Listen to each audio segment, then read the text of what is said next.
In this video, I'll be building Chizuru for the very first time in Chaos Zero Nightmare. So without further ado, let's jump right into it. Alright people, it's time to build our newest combatant Chizuru from scratch and show you guys how I go through these upgrades. So first level, it's at 50.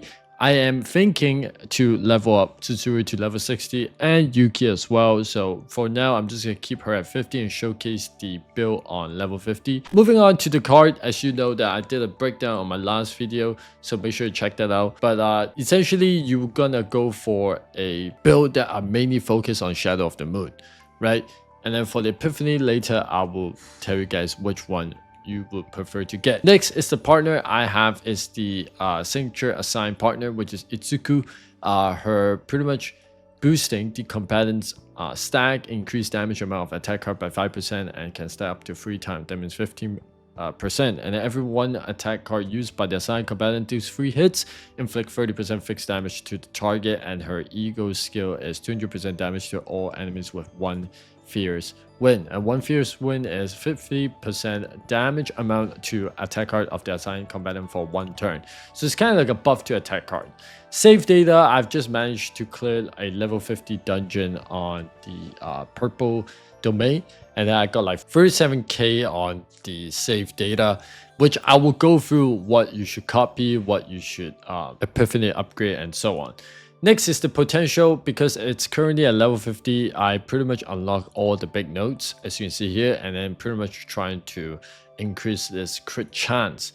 And then moving on to the memory fragment, I was supposed to tell you guys in my last video, but now I have more detail, is that you want to go for the Orb of Inhibition set, because when you got 4p set, when hitting 2 times with 1 attack card plus 10% damage amount to void card for 1 turn 2 times per turn. And then the remaining, you can go for Executioner Tool. You can even go for the set called the Black Wing. You can go for Cursed Corpse, Seth Scarab, and so on. So there's a lot of like options that you can go for, but for me right now, I'm running for the Executioner 2. And mainly you want to, for your 4th piece, you want to go for crit chance to just simply balance it out. And then for your 5th one, you should go for the void damage, because I just fill it in. I want to get the set piece, so you should swap to void damage, either of the Orb Inhibition or the Executioner 2. And then for the 6th one, you want to go for attack mainly, and for the rest, you just want to go for your default health, defense, attack, and trying to get like the substats as high as possible. Manifest ego, it's gonna be at E0. But as you can see here, that we managed to get a Omega code. That means that you are able to upgrade any of your egos, any combatant. You can go for Yuki. It's crazy that they managed to put this out for everyone to use it, but I'm gonna save it for now and see which one do I really go for. So right now, after the summary, let me tell you guys the Epiphany card that you guys should upgrade for Chizuru. Currently, Karmic Flames Epiphany, you would go for decrease cost of the next card of this unit's used by 1, or increase damage amount by 100%. And the goal here is to trying to, you know, build as much damage for Shadow of the Moon instead of just creating one. Even though creating one Shadow of the Moon does do a lot of stacks for your ultimate and so on, but personally I'll go for decreased cost of this next card unit by 1, and then increase damage amount by 1. Like, these are the 2 options that I'll go for. Maybe you want to go for Karmic Flame on the 4th one, but it's a 2 cost, which is kind of AP heavy. And then for Tsukuyomi, as usual, simple enough. I'm gonna go for free will of wisp for each hit of the next attack card of this unit used, or free will of wisp for each attack card of this unit in hand. Simple as that. And then maybe you want to go for add 2 hits to the next Shadow of the Moon or Shadow of the Moon plus use, and so on, right? Those are the 3 options that I will pick. And then for Bound Dusk, I simply would like to go for decrease cost by 1 until 2 random cards are used, or decrease cost of the card with the highest cost by 2. Like, this is gonna be the 2nd card that I'll use for. And then when Shadow of the Moon plus is used, decrease cost of the next 1 card used by 1.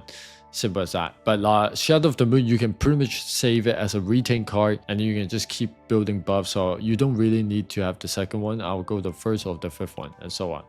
For the Only Hunt, which is the final Epiphany upgrade, personally, I love this card because it does a lot of buffs to the next buying card use. So I'll personally go for the first one, second one, and then probably go for the final one, right?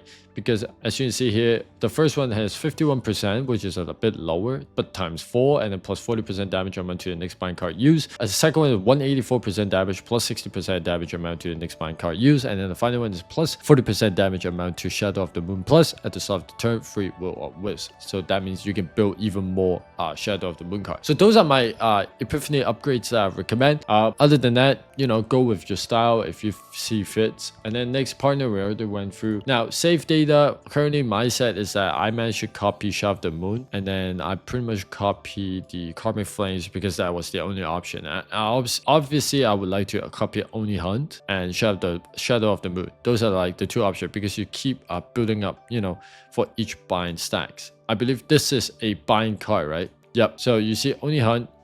Bind card simply by buffing your Shadow of the Moon, and I managed to get this forbidden card for some reason, which quite lucky. And then this one is just while drawing by an ability. This card, this attack doesn't do that much. It's just simply by buffing my attack. And pretty much, yeah, I'll be showing you guys the upgrade right now, which is the set piece that I'm gonna go for. So first one is the crit chance. So let's just upgrade and see how lucky we can get. So first one is defense, obviously it's not that good. Second is defense again. Third one is extra damage, very nice. And then we got defense again, and the final one we got a defense buff. So 27% crit chance with 6.3 additional damage. I'm hoping that I do not have additional one, otherwise it's kind of like a waste. Yeah, I do not have an extra one. Next I'm gonna go for is the attack piece that I have.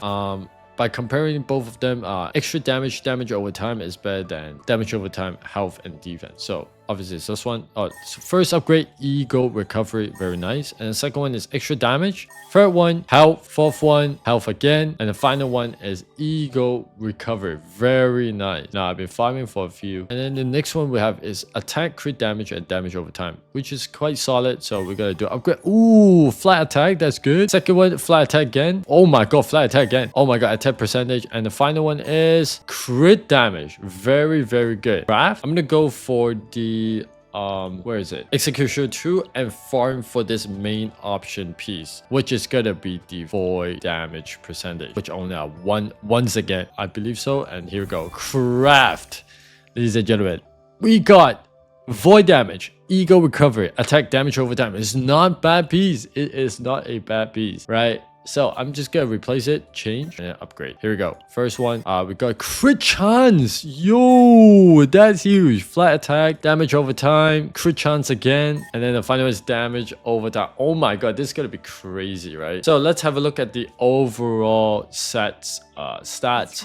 We have 668 attack, defense on 188. The health is at 493 with crit chance is 36.7%, and then the crit damage is 156.8. Let me just double check. All right, here we go. So we are in the stage for team 2. Currently I'm on 7th round on the first team. Let's just see what are the damage are like. So I'm gonna pop the Bound with Dust at the start, just to get the reduced cost, and then I'm just gonna pop 2 Cosmic Flames just to get the wows up, and then I'm gonna go to the next round. This should be a good fight. Okay, so here we go. 0 cost on a lot of cards, so we're gonna pop Tsukuyomi into a single shot, maybe a Hyper Generation so that we can draw 2 more next turn. We don't really pop Shadow of the Moon yet. We're just gonna keep it for now. That's a huge damage. Okay, that's huge damage. So we're gonna pop shield, create 2 handguns. For 1 turn, we're gonna increase our void damage. We're gonna pop all our bullet shots. Now we're 144% damage. We can just simply use it, and then we get back the Shadows of the Moon. Now next time I'm gonna pop my signature partner. Let's pop the ult. And then I'm gonna drop the 1 cost. into a Moon Slash. And we can simply go to the next stage. We drop this zero cost. And then what we should do is... Oh, we got that 1 hour mark. We're gonna draw 2.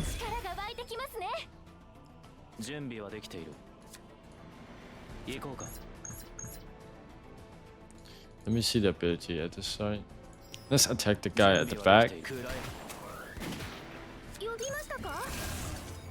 Oh, we're gonna drop some bullet shot.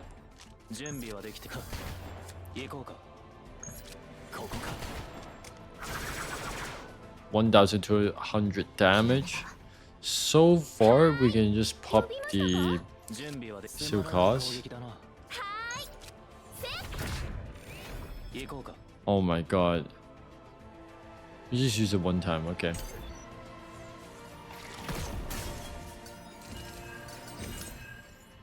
Here we go, Dark Blade finishing him. And then we can drop Carbon Flames.